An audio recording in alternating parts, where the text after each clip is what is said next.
Hey there, it's Roslyn here, and I'm back finally with another video to share with you today. This card is going to be coffee themed, and it is using the 3 Room Studio stamp set called Awesome Coffee. Comes with an adorable to-go cup and a couple different options for the coffee sleeves. And to start, I am stamping this outline of this coffee sleeve on some white cardstock that is sized 4 1/4 by 5 1/2. I started like this because I really didn't have a plan whether this was going to be a 1-layer card. So I'm keeping my options open because once again, I don't really have too much of a plan, but that's the fun of it sometimes. I stamped the same image on some Post-it note, full sticky back paper to create a mask. And then I'm going to take the to-go cup and align that behind the coffee sleeve. And I'm going to stamp that down with some Memento Tuxedo Black ink, which is alcohol-friendly ink. I did that with the sleeve as well. And I'm going to cut a mask for the to-go cup as well. The reason I am masking these images is because I'm going to be bringing in a stencil and doing some ink blending behind this coffee cup.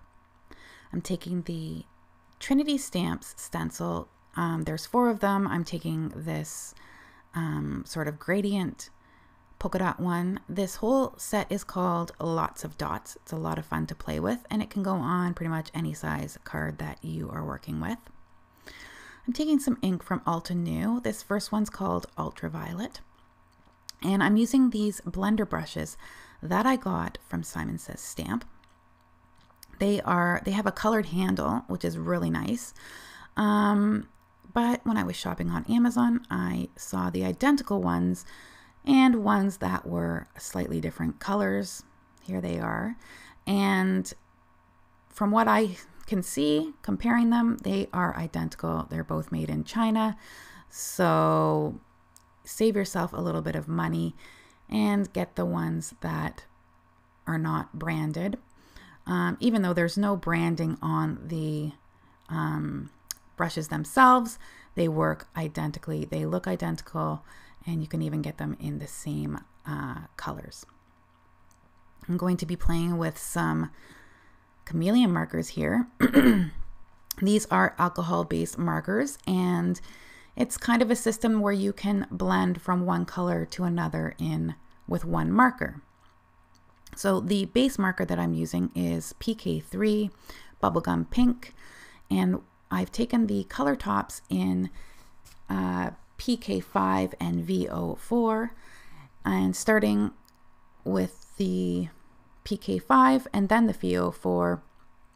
And so this goes from dark to light.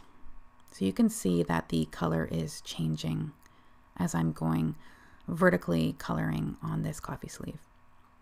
You can layer with these, so if a blend isn't looking quite like you thought it would, you can go over top. I'm just using the middle color here, the PK4, to get the gradient that I was trying to achieve. Now, these are just a fun, set of markers. I don't know if they could replace a different alcohol set and be your base markers, but they are fun to play with, and you can also use them just like any other alcohol marker, using them separately. You do not have to use the blending chamber at all. So you can see I'm just blending that until I like how it looks, keeping the darker colors to the outside of the coffee sleeve to make it sort of have that cylindrical look. So yes, I've had these for a little bit of time, and I thought I would break them out because this is quite a simple image to color. So it was fun to practice on. And I know this is sped up, but I'm only holding that blending chamber on for a couple of seconds. This is the CG marker, and I'm just putting that with the its own colorless blender that comes on the marker itself, so that I'm going from light to dark in these areas, just to give that coffee cup a little bit of a shadow.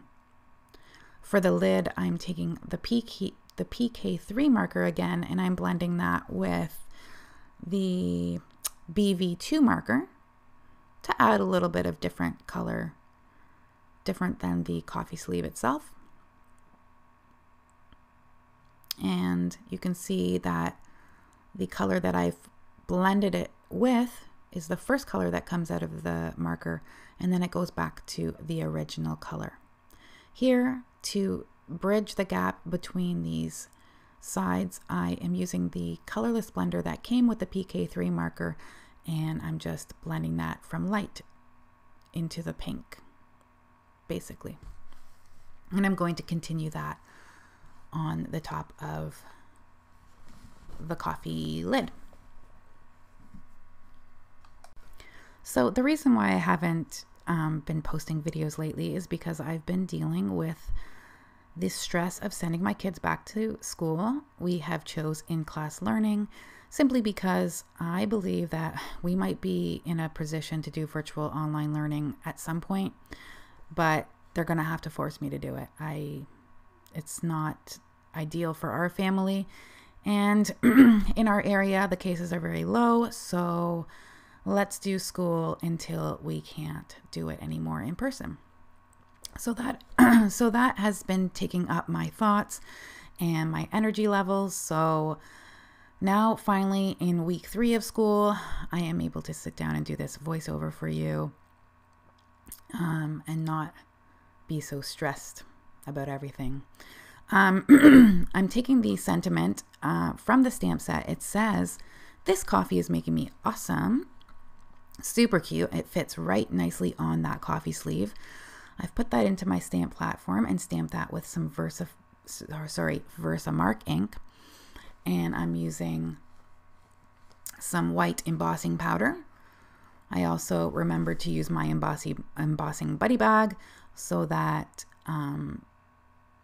the powder didn't stick everywhere on my card. And I'm going to heat that up.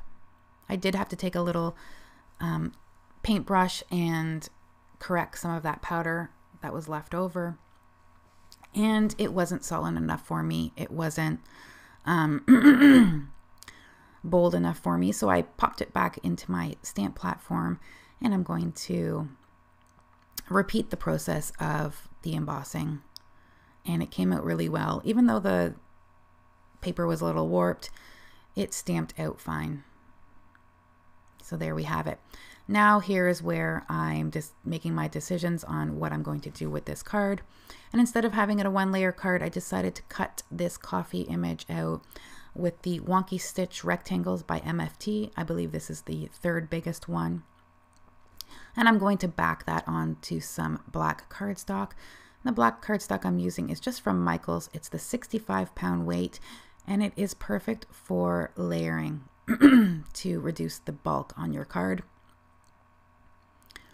And I'm positioning that on a side folding A2 size card, and bringing in some of this pattern paper by MFT called White and Black Stripes. It's a 6x6 paper pad that has these white and black stripes diagonally, as well as straight on vertically.